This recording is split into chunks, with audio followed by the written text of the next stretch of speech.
Nakadikit sa cornea. Kaya nga eh. Dikit ah. Kakaiba to ah. Kaya nga eh. Nagulat nga rin kami dyan eh. Matagal na ako sa practice pero ngayon lang ako nakakita ng ganito ah. Ngayon nga lang din ako nakakita ng ganyan. Sabi ko, kaya yan. Bakit ganun? Sa mata mismo. Ayan guys oh. Ilagyan ko na Advocate. Tapos, yung tayo yan ay isprayan ko ng ano. Ito yung gamot natin na parang ano. Kasi may sugat siya maliit eh. Magkabila. Parang nilalangaw eh. Kaya in-spray ako ng gamot. Kaso sobrang likot niya yan. Naging kulay blue siya. Naging blue lilac na siya ngayon.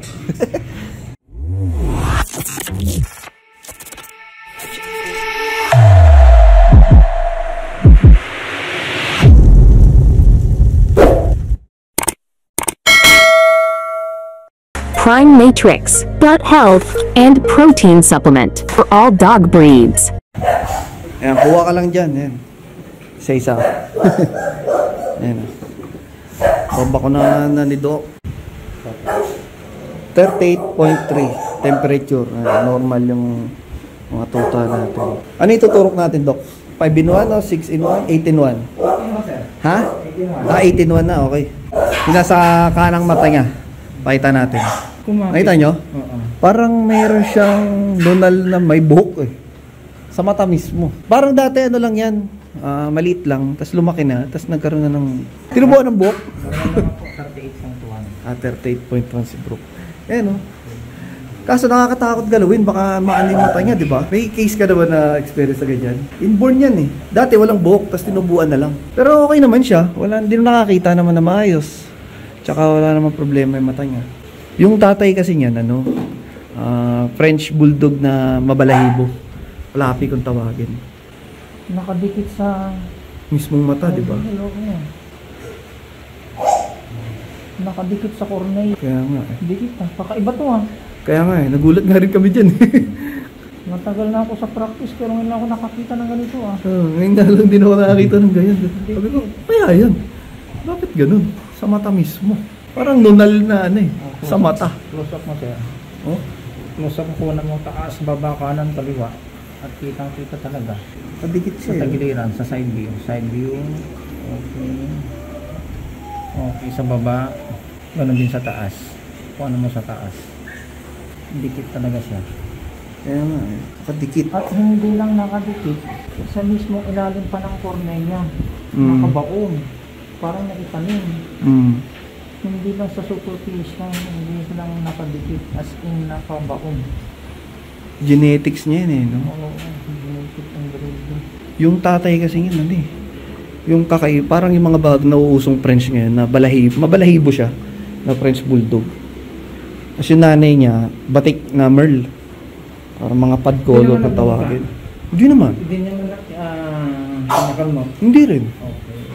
Normal naman, ganyan. Kinakaskas? Hindi rin. Hindi naman papikit-pikit? Hindi rin, ayan o. Normal lang siya o. Hindi naman siya papikit-pikit. Tsaka parang yung kulay ng mata niya, okay naman. Hindi naman namumuti or something. Normal siya. Ha? Nakakatakot galawin eh, no? Kasi pagka ginalaw natin, baka mabulag. Huwag na lang. Wag na lang. Kasi nakahukay siya. Oo. Okay lang yan. Kakaiba yan. Swerte yan. Keep na yan. Patay Mickey mo ngayon, Mac. Patay Mickey, makapasin mo. May ingay. Pasin mo ng bote. Yung bote ng ano, Coke.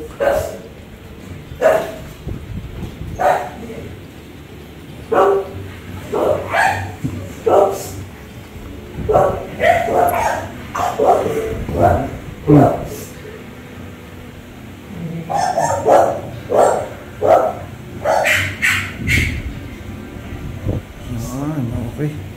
Ang nakarami kukuha ng temperature sa puwet. Mga protein supplement nila, tsaka gut health. Parang ano, for recovery din, tsaka prevention sa sakit din. Ayun o, meron siyang ano, beta-glucan din. Beta-glucan? Oh, tsaka probiotic. Prebiotic. Maganda siya sa ano, for recovery. Pagka yung mga galing sakit, ganun. Mas mabilis makaka-recover. Tsaka prevention din siya, para hindi anti-parvo, ganun. Tsaka sa mga inahin, mga nagpapadede, palakas din ang gatas yan eh. Tsaka yung mga tuta nila, mga malalakas. Minsan kahit wala silang sakit, pagka may pumunta rito, inawakawakan. Di ba? May yun pala sila may dalang sakit eh.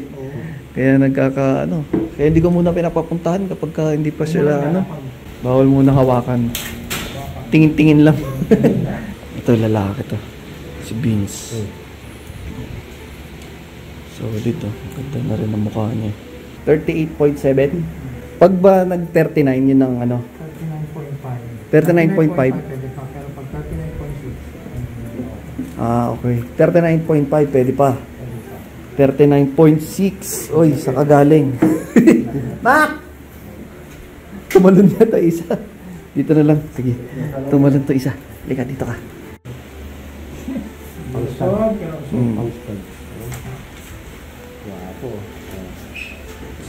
Bilog na bilog ang mukha. Pwede katawal ka raw. Masama lang. Si Mo. Mo. Ang barako. 38.7 din siya. Ayan. Normal hanggang 39.5. Pag 39.6 na, yun. May sinat? Lagnat na yun? Oo. Pagka ganung Dok, may mga sinat or lagnat, anong first pwedeng paliguan niya pag ganun para mag-cool down? Pwede, pero nagsalba muna. Para man na siya mag-normal uli. Kanina naligo itong mga te. Pero pag mataas talaga, hindi kayo niligo. Ayan, ayos na. Okay. Tapos na magbakuna si Doc. Ayusin na itong mga mga bet na bet record. Alright, what's up guys? Meron tayo ditong package na dumating. Unang-una ito. Advocate. Bibigyan ko ng advocate si Baby Ama kasi yung coat niya nung diniworm namin siya, binigyan namin ng Bravecto. Nag-angatan yung mga mga parasite. Kaya parang halata sa coat niya yung parang mga putlig-putlig. Pero eventually mawawala rin naman. Ngayon magpa-follow up kami ng advocate para totally makinis na siya at maganda na. Para pagdating sa show, maganda at makinis yung coat niya para maganda pagka hawakan siya ng mga judge, maayos, mas smooth. Kaya i-condition muna namin, hindi muna namin siya misasali sa show ngayon. May show ngayon Ewan ko kung makakapunta pa ako mamaya. Wala na. Pag di busy, try natin umabol doon sa show. Tapos, ito, may dumating pala akong package. Ayan And ito, Prime Matrix to guys. Yung isang box dito kay Doc Nano. Kapag gusto nyo rin bumili ng Prime Matrix sa kanya, may rin kayong pumunta, bumili dun sa clinic niya. Pagka, yung mga pasyente niya ron, yung mga galing CS, mga bagong panganak, yun, pwede na rekta bumili sa kanya. Ayan, para diretso na. Ayan, ano pala to guys, yung in-order niya. Ito yung mas maliit. Ito yung 200 grams. Yan, 200 grams. Magkano nga ba ito?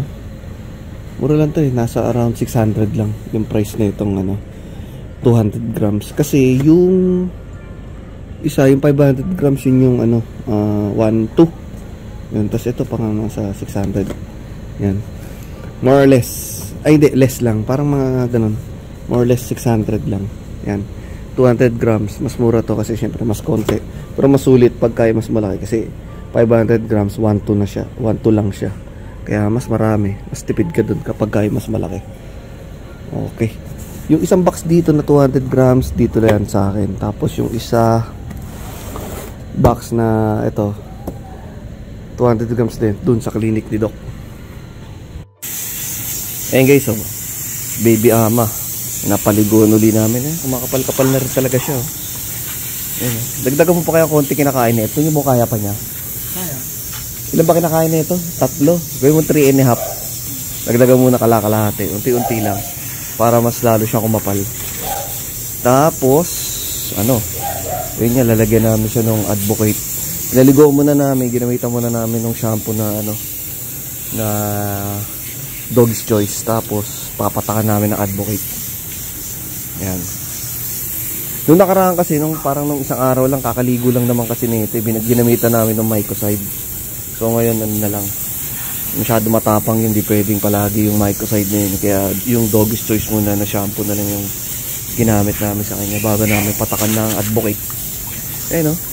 Para may mga butlig-butlig kasi nag-aangatan ng dinworm namin. Kaya pakikinisin namin yan. Okay guys, ayan na. Ito na yung advocate to. Ito ay good for 20 to 45 kilos kasi nasa around 30 kilos to siya baby ama.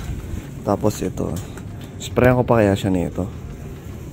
Pwede naman, ito sa may buntot lang na part. Spray natin. Ayan o. Yung para sa skin problem. Ayan o. Para may mga psoriasis nga ito. Para lang matanggal. Ayan. Pakinisin natin to. Para pogi. Ayan guys o. Ilagyan ko na advocate. Tapos yung tayo yan ay sprayan ko ng ito yung gamot natin na parang kasi may sugat siya maliit magkabila, parang nilalangaw kaya in-spray ako ng gamot. Kaso sobrang likot niya naging kulay blue siya. Naging blue lilac na siya ngayon. Blue lilac. Ay! Ang likot mo kasi.